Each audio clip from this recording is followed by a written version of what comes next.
우리가 염색약을 사용하고 나서 나타나는 알레르기 반응은 어떠한 해당 성분에 의해서 발생하는 때문에 단순 예방하거나 또는 만 먹어서 가라앉게 하는 것은 좋은 방법이 아니다.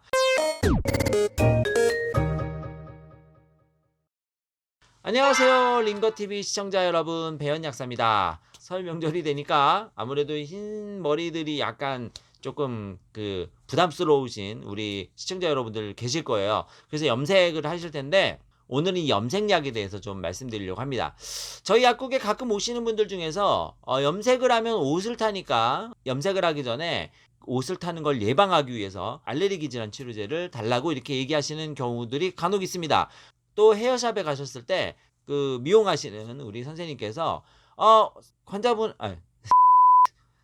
손님은 지난번에 이렇게 알레르기가 올라온 것 같으니까 염색할 때 약국에 가셔가지고 알레르기 없애주는 약을 복용하면은 그 알레르기를 막을 수가 있다 이렇게 해서 먼저 먹고 와라 이렇게 얘기하는 경우도 있더라고요. 그런데 염색을 했을 때 옷을 탄다는 거, 그러면 염색약에 옷이 들어있다는 건가요? 어떻게 된 걸까요? 오늘은 그 얘기에 대해서 말씀을 좀 드리려고 합니다. 염색약에는 결론적으로 말씀드리면 옷이 들어있지 않습니다. 염색약은 그냥 염색약일 뿐이죠. 옷은 그 옷나무 거기에 들어있는 거죠. 알레르기를 많이 유발하기 때문에 아마도 알레르기의 대명사가 옷이 아닐까. 그래서 이제 나는 옷을 탄다 그러면 나는 접촉성 알레르기 질환이 있다 이러한 얘기라고 이렇게 동일하다 이게 보통 볼 수가 있겠습니다. 그런데 이 염색약이 왜 알레르기를 유발하느냐 이 점을 먼저 좀 잘 살펴보셔야 될 것 같아요. 자, 염색약은요 어떻게 구성되어 있냐면 머리가 이렇게 쭉 있잖아요. 그러면 머리가 있으면 두 가지 기제로 구성이 되어 있는데 하나는 알칼리성 기제로 구성이 되어 있습니다. 이게 뭐냐? 겉에 껍질을 약간 느슨하게 만들어주는 거예요. 그리고 두 번째 기제는 우리 흔히 탈색 같은 데 쓰는 과산화수소가 들어있어요. 이게 안으로 침투해서 들어가서 머리카락에 있는 멜라닌 색소를 파괴합니다.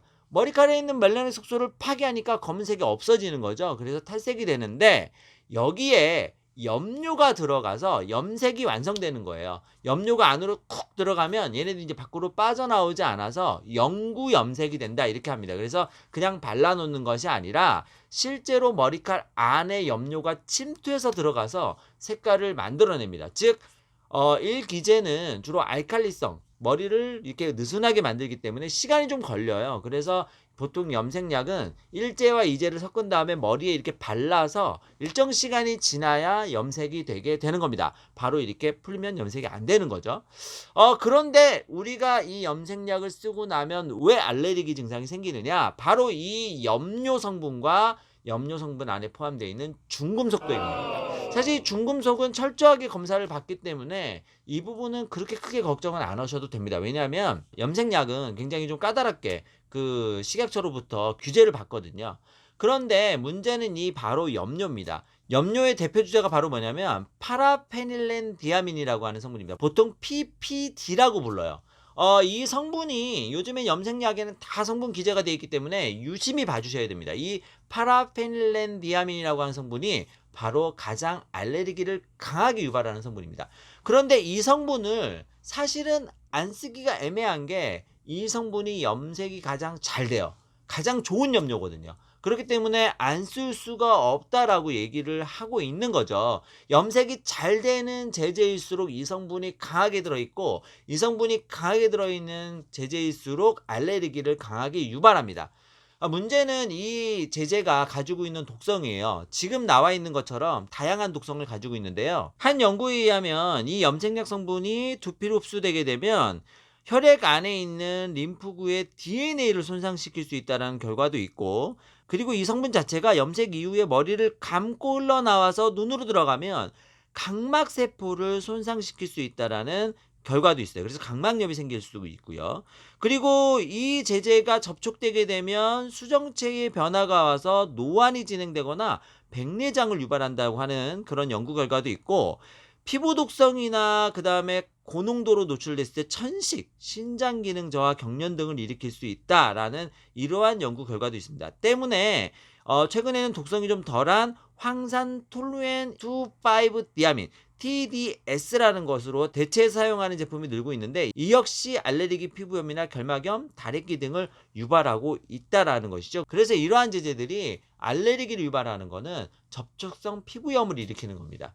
우리가 단순하게 그냥 알레르기를 억제하는 약을 써서 완화시킬 것이 아니라 내가 이 성분에 민감하기 때문에 여러 가지 염증 반응들이 나타나 버리는 거거든요. 그러니까 만약에 이 염색약을 쓰고 나서 내가 알러지 반응이 나타났다면 접촉성 피부염에 준해서 생각을 하셔야 되고, 알레르기 완화제로 알레르기만 완화시킨다고 해서 끝나는 게 아니라 두피 피부 상태가 굉장히 안 좋아지기 때문에 심하면 탈모를 일으키는 경우도 있습니다. 그래서 염색약을 사용하고 나서 가장 흔하게 나타나는 부작용이 바로 피부 가려움증이나 염증 또는 탈모라는 것이에요.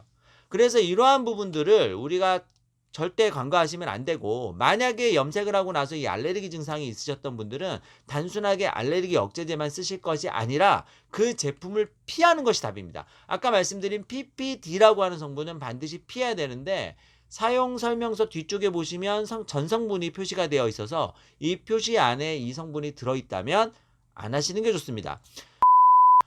이러한 것들이 우려가 돼서 요즘엔 천연 연색제인 헤나를 사용하시는 경우도 많은데, 이 헤나 제품에는 당연히 이 성분이 들어있지 않습니다. 하지만 염색이 잘 되는 헤나 제품이라고 이렇게 표시한 것들은 성분이 몰래 포함되어 있는 경우도 있어요. 지난번 식약처에서 이러한 제품들을 전수조사해서 검사를 해봤는데 역시 검출된 제품이 있었다는 거. 그래서 어떠한 제품을 사용했던 간에 내가 알레르기가 유발됐다면 그 알레르기가 유발된 그 제품은, 헤어 제품은 피하는 것이 정답이라는 것을 말씀드리고 싶고, 절대 히스타민, 항히스타민 같은 이러한 약물을 복용해서 이걸 예방한다, 이러한 개념으로 잡지 않도록 해주시는 것이 좋을 수가 있겠습니다. 원래 염색약을 사용할 때 가장 안전한 방법은 두피라든지 피부에 바르고 48시간 동안 어떠한 반응이 나타나는지 봐야 하는 겁니다. 사실 거의 불가능하죠. 그렇기 때문에 해당 제품을 사용하고 나서 알레르기가 유발됐다면 그 제품은 그냥 피하는 것이 답이다, 안 하는 것이 답이다, 이렇게 좀 말씀을 드릴 수 있습니다. 흰머리 새치가 나면서 염색을 안 할 수는 없을 텐데, 어쨌든 나한테 잘 맞는 염색약을 찾는 것도 굉장히 중요한 부분일 수 있겠네요. 정리해서 말씀드리면 우리가 염색약을 사용하고 나서 나타나는 알레르기 반응은 접촉성 피부염, 어떠한 해당 성분에 의해서 발생하는 접촉성 피부염이기 때문에 단순히 알레르기 약으로 예방하거나 또는 알레르기 약만 먹어서 가라앉게 하는 것은 좋은 방법이 아니다. 해당 제품을 사용하고 나서 알레르기가 유발됐다면 그 제품은 반드시 피하는 것이 좋겠다, 이렇게 말씀을 드릴 수 있고, 증상이 좀 심하다면 피부과에 방문하셔서 두피 상태를 정확하게 확인하는 것이 좋을 수 있겠습니다. 오늘 준비한 내용은 여기까지입니다. 혹시 궁금한 사항이 있으시면 밑에 하단에 나오는 전화번호로 언제든지 연락 주시고요. 개인 메시지, DM 또는 댓글도 언제든지 환영합니다. 저희 링거TV는 항상 여러분의 건강한 삶을 기원합니다. 항상 건강하시고 다음에는 더 유익하고 재미있는 정보로 찾아뵙도록 하겠습니다. 감사합니다.